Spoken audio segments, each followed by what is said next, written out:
শ্ৰীমন্ত মাধৱ প্ৰচাৰক মঞ্চত আহি আসন গ্ৰহণ কৰিবলৈ অনুৰোধ জনাইছো।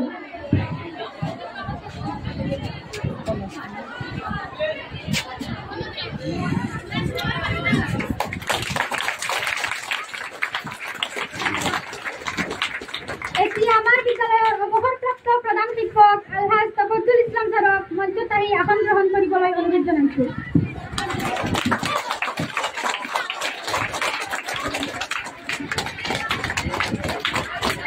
এতিয়া আমাৰ বিদ্যালয়ৰ অৱসৰপ্ৰাপ্ত সহকাৰী শিক্ষক মন্তাজুল হক ছাৰক মঞ্চত আহি আসন গ্ৰহণ কৰিবলৈ অনুৰোধ জনাইছো। এতিয়া আমাৰ বিদ্যালয়ৰ অৱসৰপ্ৰাপ্ত কৰ্মচাৰী জামাল উদ্দিন ছাৰক মঞ্চত আসন গ্ৰহণ কৰিবলৈ অনুৰোধ জনাইছো।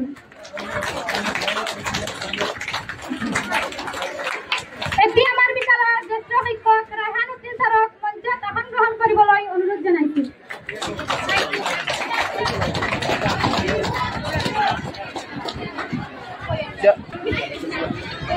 বিদ্যালয়ৰ নৱগত শিক্ষক ইছলাম উদ্দিন ছাৰক মঞ্চত আহি আসন গ্ৰহণ কৰিবলৈ অনুৰোধ জনাইছো।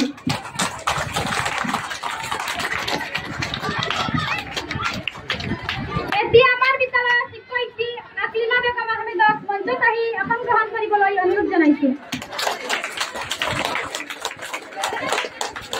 এতিয়া আমাৰ বিদ্যালয়ৰ জ্যেষ্ঠ শিক্ষক মুস্তাকিম আহমেদ ছাৰক মঞ্চত আহি আসন গ্ৰহণ কৰিবলৈ অনুৰোধ জনাইছো।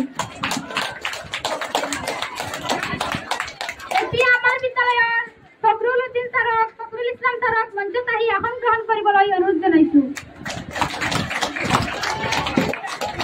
এতিয়া আমাৰ বিদ্যালয়ৰ শিক্ষক ইফজুৰ ৰহমান ছাৰক মঞ্চত আহি আসন গ্ৰহণ কৰিবলৈ অনুৰোধ জনাইছো।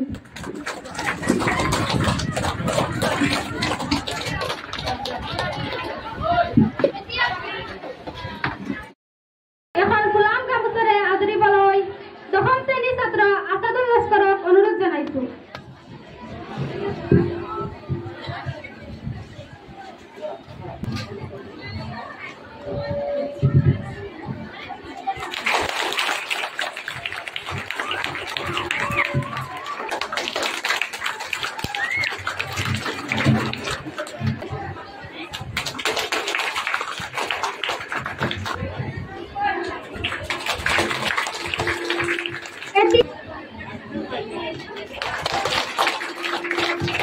এতিয়া আমাৰ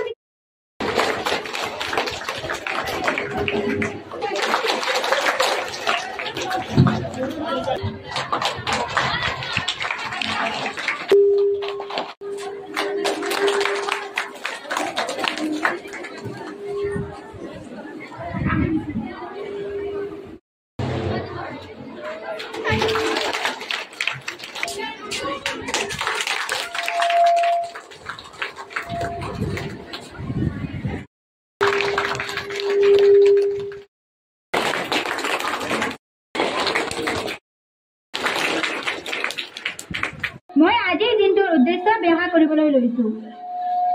শিক্ষক দিৱস বহু দেশত শিক্ষকসকলৰ সন্মানাৰ্থে পালন কৰা এটা দিৱস। এই দিনত শিক্ষকসকলক সন্মান প্ৰদৰ্শন কৰাৰ লগতে শৈক্ষিক ক্ষেত্ৰ বা সমাজলৈ তেওঁলোকৰ অৱদানৰ বাবে পুৰস্কৃত কৰা হয়। দেশবাদী শিক্ষক দিৱস আয়োজন কৰা দিনটো ভিন্ন ভিন্ন। প্ৰখ্যাত শিক্ষাবিদ আৰু পূৰ্বৰ ৰাষ্ট্ৰপতি ডক্টৰ সৰ্বপল্লী ৰাধাকৃষ্ণনৰ সোঁৱৰণত তেখেতৰ জন্মৰ তাৰিখ 5 ছেপ্টেম্বৰত